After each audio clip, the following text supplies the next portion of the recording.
আসসালামু আলাইকুম। বীর চট্টলা টিভি থেকে আমন্ত্রণ জানাচ্ছি। আমি তানিশা সুলতানা আফিফা। পিআর পদ্ধতিকে জুলাই জাতীয় সনদে অন্তর্ভুক্ত করে গণভোট সহ ৫ দফা দাবিতে মানববন্ধন করেছে লক্ষ্মীপুর জেলা জামায়াতে ইসলামী। বুধবার ১৫ অক্টোবর দুপুরে জেলা শহরের প্রধান সড়কে এই কর্মসূচি অনুষ্ঠিত হয়। মানববন্ধনে প্রধান অতিথি হিসেবে উপস্থিত ছিলেন জেলা জামায়াতে ইসলামীর নায়েবে আমির অ্যাডভোকেট নজির আহমেদ। বিশেষ অতিথি হিসেবে উপস্থিত ছিলেন জেলা সেক্রেটারি আর হাফিজুল্লাহ, সাবেক জেলা সেক্রেটারি মাওলানা ফারুক হুসাইন নূর নবী, সহকারী সেক্রেটারি মাওলানা নাসির উদ্দিন মাহমুদ ও অ্যাসিস্ট্যান্ট সেক্রেটারি অ্যাডভোকেট মহসিন কবির মুরাদ। এছাড়া জেলা, উপজেলা ও ইউনিয়ন পর্যায়ের নেতাকর্মীরা উপস্থিত ছিলেন। প্রধান অতিথির বক্তব্যে নায়েবে আমির অ্যাডভোকেট নজির আহমদ বলেন, দেশে একটি সুষ্ঠু, গ্রহণযোগ্য ও অংশগ্রহণমূলক নির্বাচন নিশ্চিত করতে হলে পিআর পদ্ধতিকে সংবিধানে অন্তর্ভুক্ত করা জরুরি।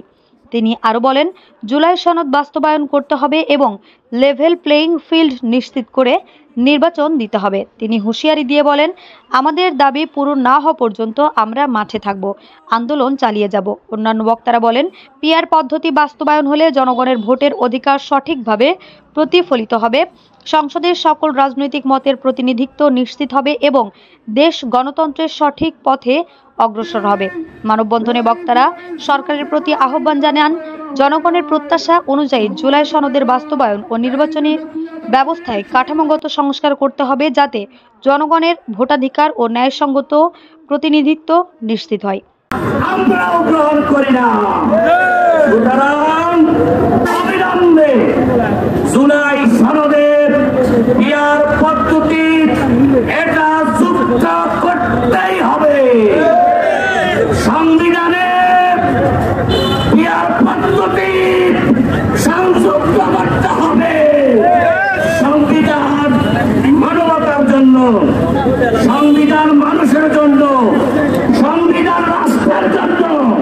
সুতরাং রাষ্ট্রের কল্যাণে সংবিধানকে সংস্কার করতে হবে। আমরা আগামী দিনে এমন একটি রাষ্ট্র উপহার দিতে চাই জামাত ইসলামের মাধ্যমে। সেটা হচ্ছে একটি কল্যাণকর ইসলামী রাষ্ট্র, যে রাষ্ট্রে সকলের অধিকার সমান থাকবে। ওই জুলাই সনদকে এখনো আইনের আওতায় আনা হয় নাই। সম্মানিত ভাইয়েরা, এই দেশে ২,০০০ অধিক শহীদ হয়েছে। এই আন্দোলনে ৩০,০০০ অধিক আহত হয়েছে, মৃত্যুবরণ করেছে। আজকে যারা উপদেষ্টা আছেন, আমরা বলতে চাই, আপনাদের আন্দোলনের ফসল, আন্দোলনের সরকার। আপনারা আজকে বলতেছেন সংবিধানে এটা নাই, সেটা নাই। আপনারা কোন সংবিধানের সরকার? আপনাদের কোন সংবিধানের সরকার নাই। আমরা নির্বাচন কমিশনকে ধিক্কার জানাই।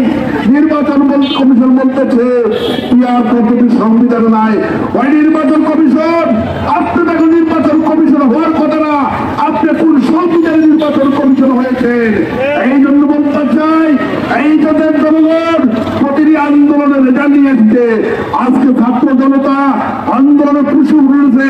আপনারা অনতিবিলম্বে পিআর পদ্ধতি নির্বাচন এবং জুলাই সনদকে আজকে সাংবিধানিক অন্তর্ভুক্ত করে এই দাবি যদি মেনে নেওয়া হয়, এই দেশের ছাত্র জনতা আমার পূর্ব আন্দোলন করে এই দাবি আদায় করে ছাড়বেন।